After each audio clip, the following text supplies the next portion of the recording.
પણ મહાભારતનું યુદ્ધ અટકાવવા માટે પાંડવો કૌરવ સગા ભાઈઓ કાકા બાપાના બધા લડવા માટે તૈયાર થઈ ગયા. વિષ્ટિ નિષ્ફળ ગઈ. પછી દ્વારિકામાં દુર્યોધન ઉપડ્યો મદદ માટે. ત્યારે ભગવાન તો પડ્યા હતા, વાત જાણીતી મર્મ મજાના. હા, એટલે દુર્યોધન મહારાજના મહેલમાં જઈને માથા પાસે ખુરશી પડ્યું છે ત્યાં જઈને બેસી ગયો. એ જાગે એટલે વાત કરું કે હું મદદ માટે આવ્યો છું, આ યુદ્ધ થાય છે તો તમે સહાયમાં જે થાય તે કરો. કારણ કે બે અધિકારી માગવાના ભગવાન કૃષ્ણ પાસે. હવે એ બેઠો છે રાહ જોઈને, ત્યાં અર્જુન આવ્યો. અર્જુનજી આવ્યા એટલે એમણે જોયું કે સૂતા છે પ્રભુ. એ ચરણ પાસે બેઠા. જોયું, અર્જુન તરત ચરણ પાસે. એટલે દુર્યોધન નહીં તો ચરણ પાસે ના બેસવું જોઈએ, પણ ભમરાડાની ભક્તિ જ નહીં જરા. હાવ કોડો, મધુ કોડો, હાવ હાવ લ્યો. ત્યારથી જ ખબર પડી જાય માથે કોણ પડવાનો છે અને દાસ કોણ છે. પણ જો મજાની વાત, એ ચરણમાં બેઠા અને રાહ જોવે છે. એમાં અચાનક ભગવાન તો લીલા કરે ભાઈ. એ જાગ્યા અને જ્યાં જોયું ત્યાં સીધી નજર કોના ઉપર પડે? બસ દાસ થશે એના ઉપર ભગવાનની નજર પડશે. દાસના દાસ થઈને જે રહેશે વળી સત્સંગમાં, ભક્તિ તેની ભલે માનીશ વળી રાચીશ તેના રંગમાં. સેજે દાસ ઉપર નજર પડે. અમે સારો સેવક હોય તો સૌ પેલા યાદ કરે ને. તમારે બહાર જવાનું હોય તો જે સારામાં સારો તમારા નોકર હોય કે જે બહુ દાસ ભાવે તમારી રુચિ જાણીને સેવા કરતો તેમ કે એને લઈ લ્યો. બધાની નજર પડે. ઓહો અર્જુન તું આવ્યો? હા હા પ્રભુ, કઈ કામકાજ હોય કેજો. ત્યારે બોલ્યું એ કે પ્રભુ હું પણ લ્યો, તમે પણ આવ્યા છો? હા બોલો શું આવ્યા છો? મહારાજ મહાભારતનું યુદ્ધ છે એટલે મદદ માટે આવ્યા છે. એમ સારું, બે એ જ માટે આવ્યા છે. તો જો આમાં એવું છે, બેયને મારે મદદ કરવી કૌટુંબિક રીતે ફરજ આવે. એટલે એક બાજુ નારાયણી સેના છે. ભગવાનની સેનાનું નામ નારાયણી સેના હતું. અસ્ત્ર શસ્ત્રથી વેલ ઇક્વિપ્ડ એ મારી નારાયણ સેના છે. એક બાજુ હું, પણ હું કોઈ હથિયાર નહીં લઉં. હવે આ બે માંથી જે લેવું એ પસંદગી કરવાની છે. એક બાજુ નારાયણી સેના બધા તમામ અસ્ત્રો સાથે, અને એક બાજુ હું કોઈ હથિયાર નહીં લઉં, અડીશ જ નહીં. આ પ્રતિજ્ઞા અર્જુન માગી લે. અને દુર્યોધન કે મહારાજ પેલા હું આવ્યો છું એટલે પેલા મારે માગવાનું છે. ભગવાન કે જો તમે પેલા આવ્યા છો પણ મારી નજર પેલા અર્જુન ઉપર પડી છે એટલે પેલા અધિકારી એનો જ છે માગવાનો. અને દુર્યોધન ને થઈ ગયું કે આ ભૂલ થઈ ગઈ.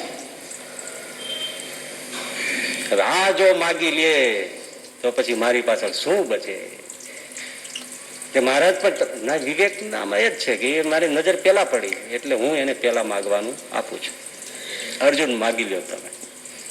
દુર્યોધન ને પરસ્યો વળ્યો કે એને મનમાં નક્કી જ હતું જે જોતું હતું કે મારે નારાયણ સેના માગવી છે. આ હથિયાર વગરના બાબાજીને મારે શું કરવા? કઈ લડે નહીં, કઈ ઉલટાના નડે. અને આ તો નટખટી છે. ઘણાને ભગવાન નડતો લાગતો હોય છે. નારાયણ સેના અને સેના જ માગે ને, યુદ્ધ કરવું છે હું સૈન્ય જ માગે ને.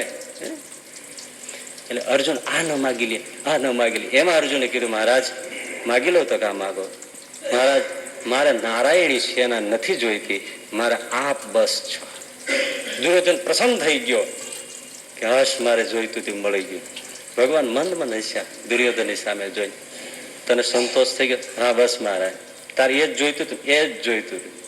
ચાલો મારી નારાયણી સેના તમને આપી. અને અર્જુન હજી વિચાર કરી લ્યો, કારણ કે જો હથિયાર નથી લેવાનો તો કે મહારાજ જરાય હથિયાર ના લે, કોઈ જરૂર નથી. મારે આપ જોઈએ છે, આમાં મેદાન જીતી જવાય છે. કોણ આવું આ જિંદગીમાં આવું પસંદગી કરે છે કે મારે ભગવાન જોઈએ છે?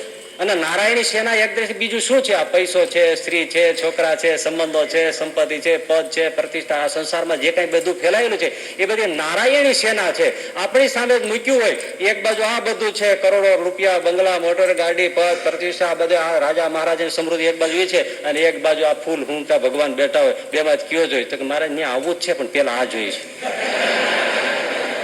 આપણે બધા દુર્યોધનના ભાઈ છીએ. એ ટાણે એમ થાય કે ના, અમારે કશું જ જોતું નથી, અમારે ભગવાન જોઈએ છે, પ્રભુ તમે જ જોઈએ છે, બસ. અને દુર્યોધન ખુશ થઈ. એટલી દુર્યોધનમાં એમાં એટલે આપણે સમજવાનું, આપણામાં એટલી અક્કલ નથી, એમ દુર્યોધનમાં એટલી અક્કલ નથી. સૈન્ય કોનું હતું? ભગવાન શ્રી કૃષ્ણ. એની સામે જ રહેવાના હતા ને, શ્રી કૃષ્ણ તેની સામે જ રહેવાના હતા. હવે જેનો ધણી જેની સામે હોય એની સામે લડે કેવું? આટલો એને જો કેલ્ક્યુલેટ કર્યું હોત તો તરત ખબર પડી જાય. હવે જેનો માલિક જ્યાં સામે બેઠો છે અને કૃષ્ણને ઓળખે છે, ઈશારો કરે તો એટલે બાણ નો મારે. હવે એનું સૈન્ય એની સામે લડે કોઈ દી? અને તોય મૂર્ખો માગીને બેઠો. જો દાતા હોય ને તો માગ્યા, અર્જુને માગ્યું કે મારે તમે જોઈ છે, તો દુર્યોધન એમ કહ્યું મારે બે તમે એમને આપી દો, મારે કઈ નથી જોયું, તો બહુ સારું થાય. પણ આ તો ઉલટા જગ્યા રોકી અને બધું હારી ગયું. છે તો ખરું ને. હવે આપણને પૂછ્યું ને, ફોન કર્યો તો આપણે જવાબ દઈ દે. ના, ઘણી વાર મોટા માણસો બહુ મોટી ભૂલો કરતા હોય છે. એટલે એ સૈન્ય માગી લીધું. હવે તમે જુઓ કે એ મહાભારતના યુદ્ધમાં અને મંડાણ થયા, એક બાજુ 11 અક્ષોહિણી સૈન્ય આ રીતે દુર્યોધને ભેળું કર્યું, અને 7 અક્ષોહિણી સૈન્ય. કેટલો ફાંસલો! 4 અક્ષોહિણી એટલે અમુક લાખોની સંખ્યા. એટલું અર્જુનની પાસે સૈન્ય 7નું. પહેલા પાસે 11 અક્ષોહિણી સૈન્ય. સમજો ને, માનો લાખ, તો આની પાસે 7 લાખ, એની પાસે 11 લાખ સૈન્ય. અને પાછા પાંડવ એટલે કૌરવો પાસે, એટલે દુર્યોધન પાસે કેવા મહારથીઓ! અહીં એવા નહોતા. હો, અર્જુનને અહીંયા સલામ છે. મતલબ કે આપણે જો સમજીએ ને તો અહીંયા જ આપણી જીત છે. આ જ જીવનમાં મુદ્દો સમજવા જેવો છે. સામે ભીષ્મ દાદા, એક એક તમે જોજો, ટૂંકમાં કહીશ પણ મજા આવી વાત. ભીષ્મ દાદા, એને એવું વરદાન છે એના બાપનું કે એ પોતે ઈચ્છે તો જ મરે. આને કેમ હરાવો? એને કૃષ્ણ મારી ન શકે, અર્જુન ન મારી શકે, કોઈ મારી ના શકે. મહાદેવ કાળ છે એ ન મારી શકે, કઈ બધા પગે લાગીને વ્યા જાય. હવે એવાની સામે લડવાનું છે. એ ભગવાન શ્રી કૃષ્ણ વગર મેળ પડે? કોઈ દિવસ જો અર્જુને જો આ પસંદગીમાં ભૂલ કરી હોત ને તો જીતત નહીં. હવે એટલે મરે જ નહીં. મારે નથી મરવું, એટલે શું કરું? આવું જ નથી. સાફ કરીને જ જવું છે. શું કરો તમે? હજી બેઠા હોત. આ તો દયા કરી, નહીં કરે કે દિલ્હી ગાદી એમને રોકીને બેઠા હોતી. પણ મરે જ નહીં. ઈચ્છે તો જ મરે. આ કેવું કેવાય? કેવાય વિચાર કરીએ તો માણસને કંપકંપા આવી જાય કે આની સામે લડવું કેમ. એ પેલા જ કહી દે કે આપણે કઈ સમાધાન કરી નાખો. ઈચ્છે તો એક એક જોજો. 2-3 જ વાત કરી, બાકી બહુ લાંબુ છે. મહાભારત તો સવાર સુધી હાલે, અને પછી સાંભળીએ એટલે મહાભારત થાય ખરું. ભીષ્મ દાદા 125 વર્ષ, એક વાળ કાળો નહોતો. આંખના પાપીણો છે ને એમાંય વાળ ધોળા થઈ ગયા. પણ મહાભારતમાં ઉતર્યા હતા ત્યારે આમ પટકો બાંધી અને ઉતર્યા હતા. ઓપચે ઢળી જતા 125 વર્ષ, પણ આમ બાંધી ઉતર્યા હતા. અને હાથમાં જે ધનુષ્ય આખો રથ અસ્ત્ર શસ્ત્રોથી પીર્યો હોય. અને ભીષ્મ મારે લઈને મારે. ભારત વર્ષનો 1 નંબરનો યુદ્ધ. એનું યુદ્ધ જોવા માટે દેવતાઓ અવકાશમાં છેટા રહીને જોવે.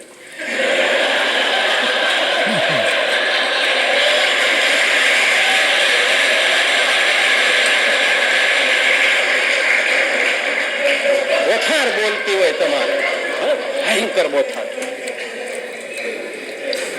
દ્રોણાચાર્ય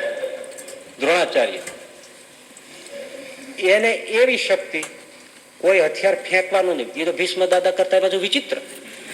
ભીષ્મ તો બાણ ફેંકવાના, અને કોઈ બાણ ફેંકવાના જ નહીં. એના હાથમાં ખાલી જે ધનુષ રાખતા એ ધનુષ પકડીને ઉભા રહે. બ્રહ્માંડમાં કોઈ મારી ન શકે. આવું એને વરદાન. ખાલી આમ પકડીને ઉભા રહી. તમે વિચાર કરો, એની સામે લડવાનો ઓલો ડોહો કાંઈ કરે નહીં, કોઈ બાણ નહીં, કાંઈ નહીં, એકલો ઉભો રહે બસ. ગમે તેવા બ્રહ્માસ્ત્ર, નારાયણાસ્ત્ર, વાયવ્યાસ્ત્ર, અમોઘાસ્ત્ર, ગમે તેવા મોહનાસ્ત્ર, પાવકાસ્ત્ર, વાયવ્યાસ્ત્ર, ગમે તેવા અસ્ત્ર શસ્ત્રો આવે, ચક્કર મારે, દ્રોણાચાર્યને પ્રદક્ષિણા કરીને ગયા છે. આવી એની પાસે દિવ્ય શક્તિ હતી. હવે આને મારવો કેમ? અને કૃષ્ણ ભગવાને કઈ ન કરી શકે. એ હેઠા મૂકી એટલે હેઠા મુકાવવા પડ્યો ને, કે અસ્વસ્થામાં ઉપર બહુ પ્રેમ. અસ્વસ્થામાં એ જાણતા હતા, આપણે આગળ વાત કરી હતી, છતાં એને અસ્વસ્થામાં એટલે પ્રાણ પ્યારો. એટલે ખોટી પછી અફવા ભગવાન શ્રી કૃષ્ણ ફેલાવવી પડી. આ બધાને એક એક આમ કરીને ડાળ્યા. આ બધું જે ધારવાનું કામ આઉટ ઓફ કોર્સ જ હતું બધું. એ ચોપડી વાંચે મળે અને કોઈને સૂજે નહીં, કારણ કેમ મારવું, કેમ મારવા, આખી કથા જ છે. તમે ચકમા થઈ જાવ એવી. આ તો આપણા દેશના મૂલ્યો ભૂલી ગયા છીએ આપણે. અને ઈટર ને પીટર ને ફેલો ને એવા જેક્શન ફલાણ એના કથાઓ શું જોઈને તમારે કરે છે ડીંગોડાવની. હા, તમે જોવો કથા. એટલે પછી અસ્વસ્થામાં હતા એમ કરીને અફવા ઉડાડી, હાથી મારી નાખ્યો ભીમે. એનું નામ અસ્વસ્થામાં પાડ્યું, તાત્કાલિક નામકરણ કર્યું. આમ હા નામ પાડે, વિધિવત કરે બધું. અને પછી ભીમે એક જ મારી બીજા બધાને હાથી નેઠો નાખી દીધો. અને પછી અસુ ભીમ તો રાડ કાળો કકળાટ કરી બેઠો.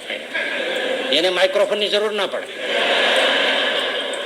અસ્વસ્થામાં મરાયો, અસ્વસ્થામાં મરાયો. એ પછી વાત આવી તોય માન્યા નહીં. એ કે ભીમ બોલે હું ન માનું. દ્રોણાચાર્ય કે એ કોઈ દી 60 માં સાચું નથી રોયો. એને મેં ભણાવ્યો છે, મને ન ખબર હોય. હા, જવાબ નો આવડે મારી દાઢી પકડી લેતો કે હા, કે તમારે ત્યાં પૂછાય જ કેમ.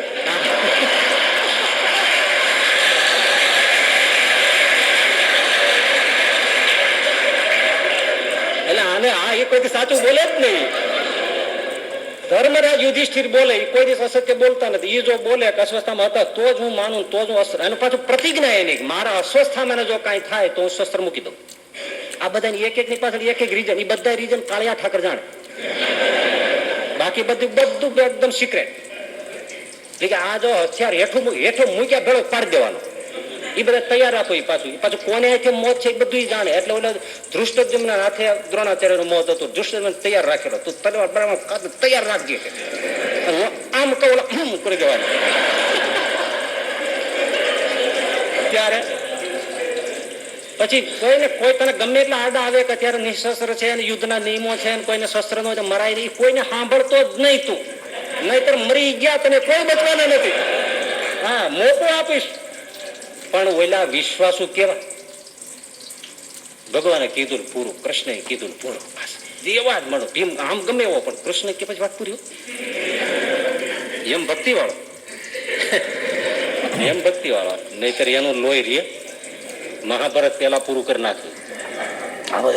આ બધાને પેલા જ ન થાય દક્ષિણ દિશાના. પછી અત્યારે મૂક્યા એમ મર્યા. કર્ણ લ્યો ધકાતું. ઓહો, એને કોઈ મારી ન શકો. એ સહસ્ર કવચી રાક્ષસ હતું. સહસ્ર 100, સહસ્ર 1000, 1000 કવચ એના શરીર ઉપર. હવે એક કવચ કોણ તોડી શકે? તો કે જે 1000 વર્ષ સુધી બ્રહ્મચર્ય પાળીને તપશ્ચર્યા કરે, પછી એની સામે લડવા આવે, 1000 વર્ષ સુધી યુદ્ધ કરે, ત્યારે એક કવચ તૂટે. 1000 વર્ષ સાધના કરવાના બ્રહ્મચર્ય પાળીને, અને પછી 1000 વર્ષ સુધી લડવાનું, ત્યારે એક કવચ તૂટે. એવા 1000 કવચ એના શરીર ઉપર. એ સહસ્ર કવચી રાક્ષસ. તે એ આ નરનારાયણ એટલે થયા. એની સામે પછી નરનારાયણનો હેતુ જુદો છે, પણ એની હારે ભટકાણો. પછી તપ કરવાનું શરૂ એમાં જ થયું. નર તપ કરવા બેસે, 1000 વર્ષ તપ કરે, 1000 વર્ષ સુધી લડે, એક કવચ તોડે એટલે નારાયણ ઉભા થાય. નારાયણ એક કવચ તોડે, 1000 લડે, ત્યાં 1000 વર્ષ પૂરું થાય. એમ અદલા બદલી તપ કરે ને તોડે. એમ 999 તોડ્યા, એક રહી ગયું. અને ઓલો ભાગ્યો કે હવે તો મોત આવ્યું. એટલે ભાગ્ય રેવા ગયા, 2 જણા પાછળ દોડ્યા, અથવા તો જે એનો લડવાનો સમય છે એ દોડ્યા પાછળ. એટલે સૂર્યનારાયણ રથમાં ગરી ગયો. મળો કેવો પાવર તો! ઓલે ના પાડે, નથી વજન હાલતો. આ ગતિ ધીમી બરાબર, તું કોણ છો? પૂછા ઘાસા વગર ચડી જ ગયો. મહારાજ હું તમારો શરણાગત છું. શરણાગત બોલ્યો. સૂર્યનારાયણ બોલી ન શક્યા, ભાઈ તું કોણ છો? બસ મને બચાવો, હું તમારો શરણાગત છું. એટલે રહી જા, વાંધો નહીં. ભગવાન કે તમે એને ક્યાં રાખ્યો? મહારાજ પણ શરણાગત થઈ ગયો છે પ્રભુ, હવે તમે મૂકી દો. સારું, મારો રથમાં કરી ગયો.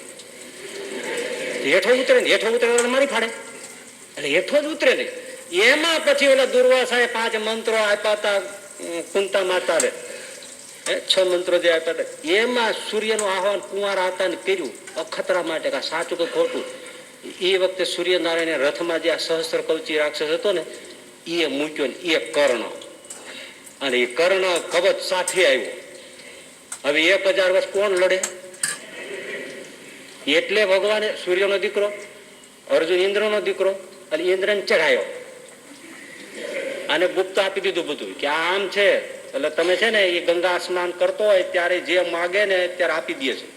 એ વખતે તમે પહોંચજો અને ભિક્ષમ દેહી કરજો અને માગજો, કવચ આપી દે. મહારાજ પણ હા એમ જ કરવું પડે, પણ હું ત્રિલોકાધિપતિ, હું તો દાન આપું, આમાં લેવું પડશે.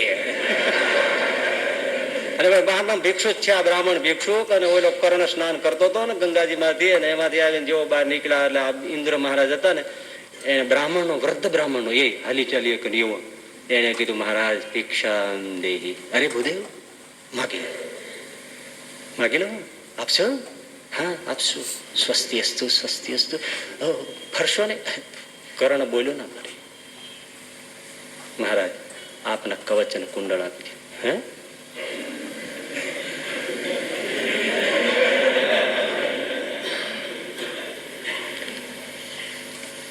આ બ્રાહ્મણ નથી પણ ઇન્દ્ર છો, ઓળખી ગયો.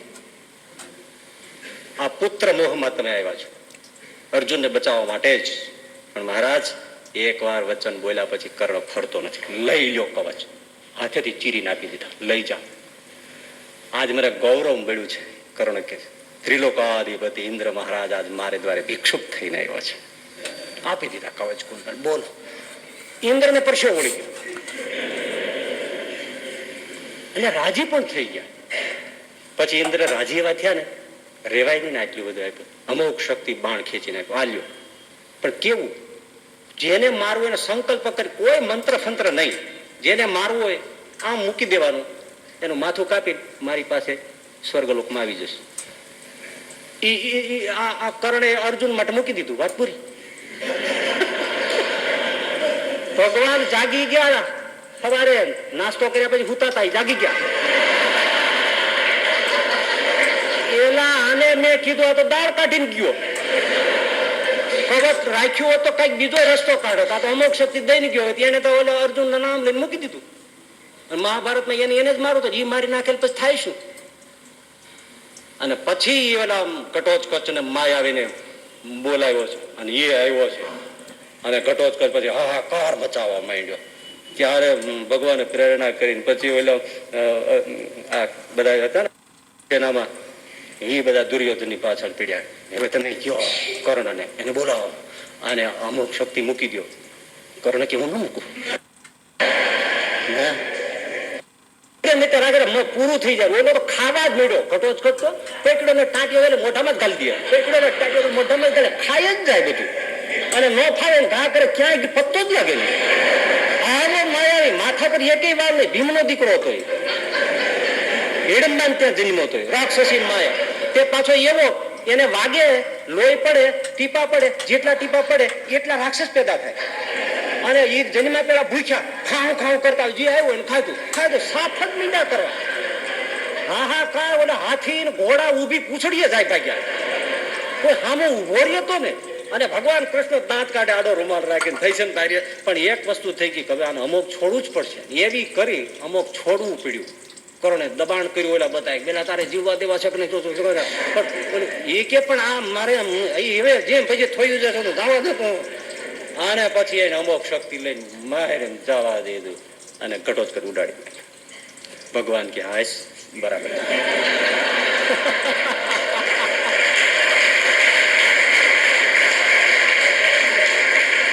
આ જીતાય કોઈ દિવસ અને એવી રીતે આ બધા એક એક એવા તત્વો હતા ને એ પછી મહાભારતનું યુદ્ધ મંડાણું. ઉછળે નાગ જંબાણે અસમાનમાં અધર ધડમાં તુજી ઉડે.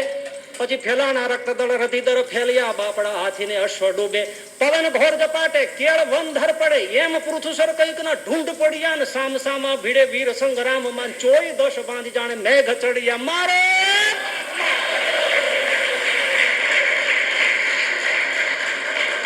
આવું મહાભારત પણ મંડાણું તો વાત મૂકી દઉં. પણ એમાં પાર કેવું ઉતર્યા? અર્જુન ઉતર્યા ને. આ સંસારનું આપણું પણ મહાભારત છે.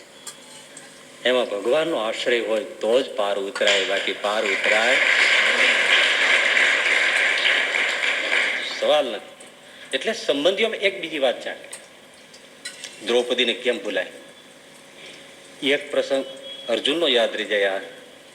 તોય કામ થઈ જાય જિંદગીમાં કે બીજા કોઈ બળ રાખવા જેવા નથી, એક ભગવાનનું બળ રાખવા જેવું છે. બહુ મોટો મેસેજ આ છે. આ કથાઓ કઈ કઈ ભલે અંદર હાસ્ય રસ આવે છે, બધું આવે છે, પણ ગંભીર રસ એ છે કે ભગવાનના આશ્રય સિવાય આપણો કોઈ ઉદ્ધાર નથી, બીજા કોઈ બળ કામ ના આવે.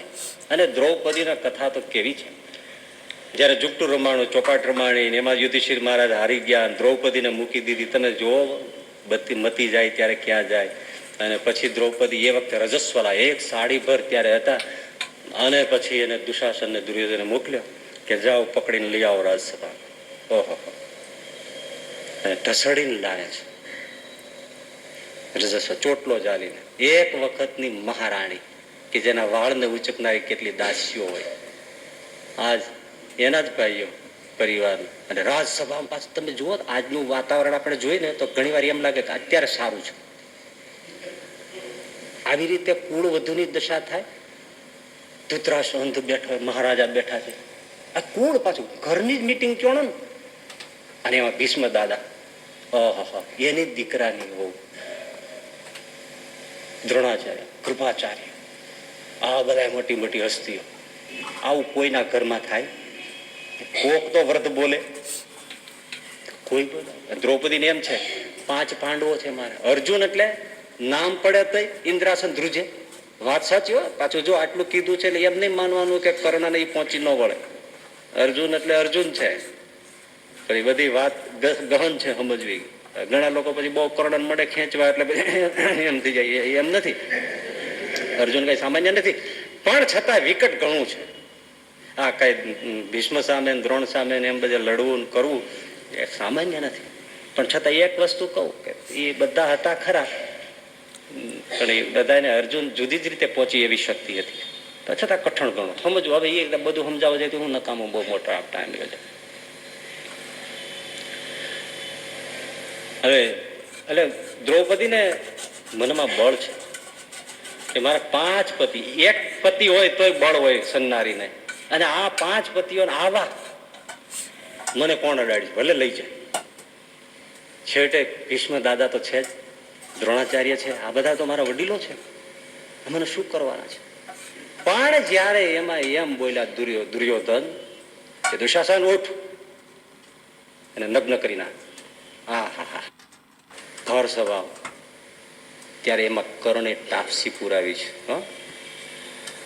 વેશ્યા કો ઇજ્જત ક્યાં.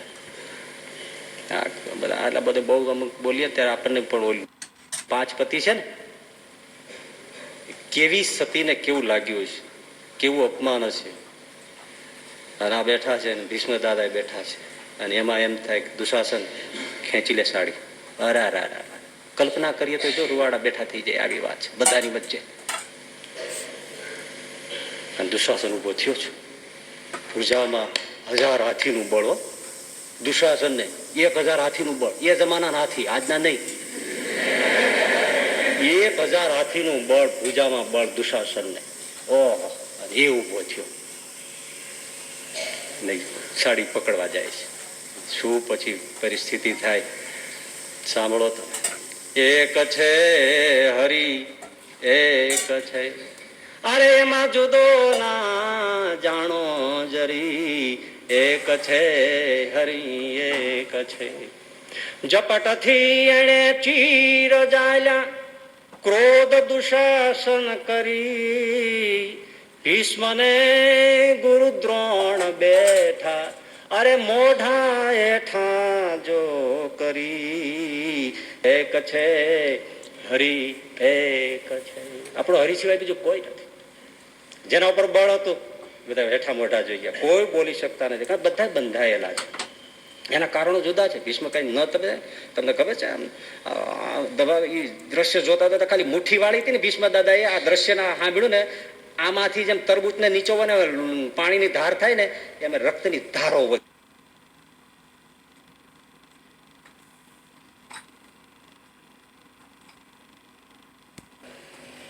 આ દ્રશ્ય કેમ વડીલ કેમ આટલી મર્યાદા વાળો શીલ વાળા પુરુષો ને એવા એમાં આ થાય.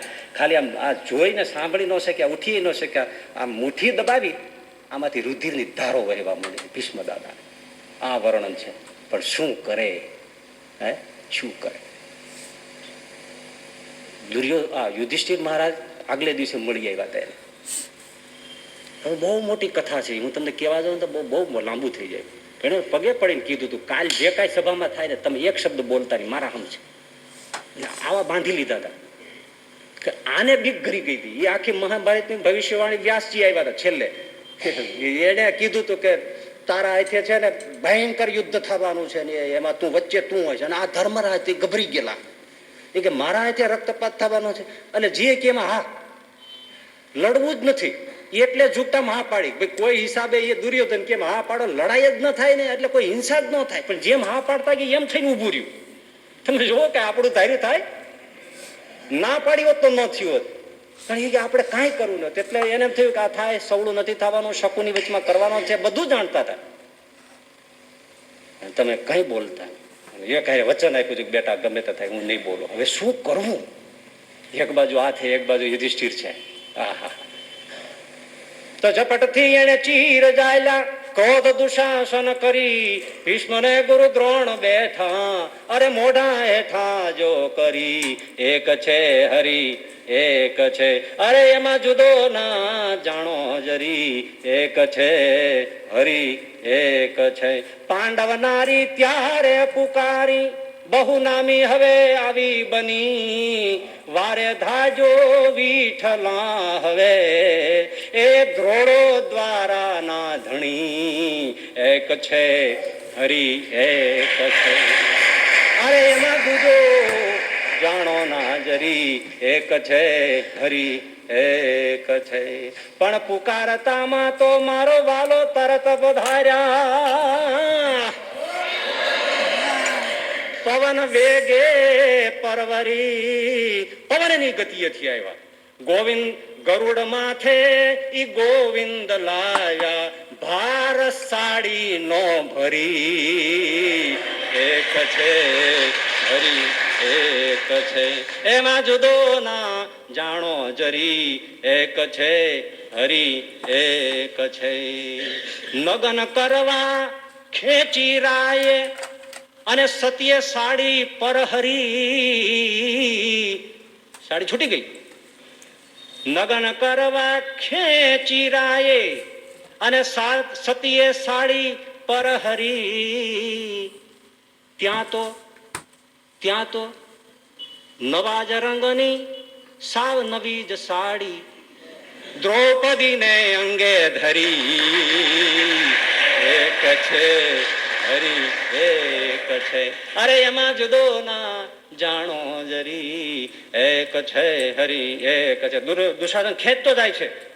બીજી, ત્રીજી, ચોથી, પાંચમી શકુની ગણે છે. શકુની टांग पछाड़े. सारी ही की नारी है कि नारी ही की सारी है क्या है मतलब. અને હજાર હજાર હાથીઓની ભુજાનું બળ ધરાવનારો દુશાસન થાકી પરસે લોથ થઈ નીચે પડી ગયો. પણ દ્રૌપદીને વાંકો વાળ પણ થયો નહીં. કામ કોણ આવે? એ બસ મેસેજ એ જ છે કે હરી સિવાય આપણું બીજું કોઈ નથી. પ્રભુ તમ વિના મારું કોણ છે. પંક્તિઓ યાદ રાખ્યા જેવી છો, રોજ પ્રાર્થનામાં બોલવા જેવી છે ભાઈ. હું તમને કહું છું ખરેખર, પ્રભુ તમ વિના મારું કોણ છે. પરિવારમાં તમે મા બાપ છો, સંસારના આધાર છો, મારા પ્રાણ તણા તમે પ્રાણ છો, પ્રભુ તમ વિના મારું કોણ છે? કોઈ નથી. ભગવાન વિના બીજો પણ કોણ છે? પણ બીજાના, તમે કહો ને બીજાના બળ રહે છે, હરિનું બળ રહેતું નથી.